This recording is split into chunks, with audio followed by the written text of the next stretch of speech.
Nitong linggo, tinanggap na ni Pangulong Aquino ang pagbibitiw sa pwesto ni NBI Director Nonatus Rojas. Kaugnay nito ay natasan ng Pangulo si Justice Secretary Laila De Lima na pangasiwaan muna ang NBI at manguna sa paghahanap ng officer in charge. Yan ang tinutukan ni Rocky Ignacio. Malungkot na tinanggap ni Pangulo Aquino ang pagbibitiw sa pwesto ni NBI Director Nonatus Rojas. Sa statement ng Pangulo, sinabi nito na bagamat maikling panahon lamang ito nakapagserbisyo, malaki naman ang naitulong ni Rojas sa transformation ng NBI.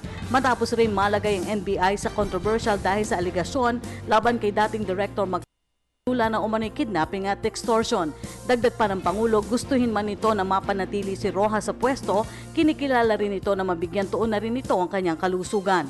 Kasunod nito, itinalaga ng Pangulo si Justice Secretary Laila De Lima na mag-supervise sa NBI pati na ang pagpili ng magiging officer in charge para tiyakin ang operasyon.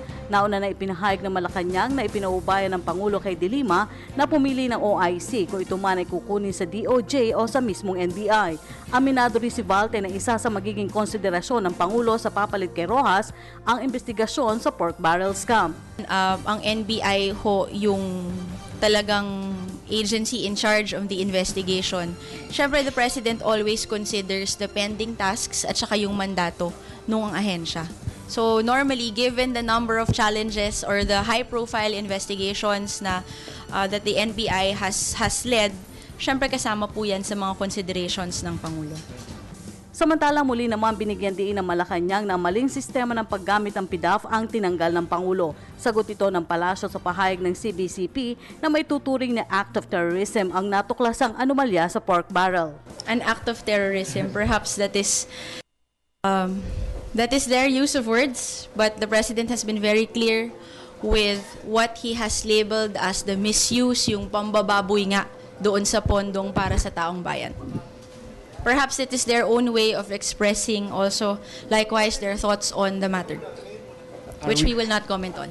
Binuweltahan naman ng Malacanang ang akusasyon ng oposisyon na tila mabilis i-absuelto ng pamahalaan ang mga kaalyado na umano'y sangkot din sa maling paggamit ng PDAF. Nauna na itinuring ng Malacanang na malisyoso ang balitang nagsasangkot kay DILG Secretary Mar Rojas sa scam no ito'y senador pa lamang. Kaugnay ito ng 5 milyong pisong pondo na inilagak sa Caloocan Assistance Council Incorporated o CASI.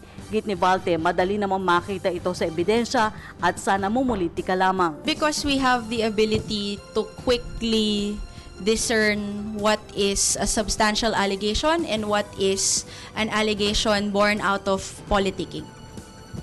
Pero ma'am, ano pong verification process yung ginawa? At least for members of the cabinet? At least we look at the documents. We ask the secretaries about it.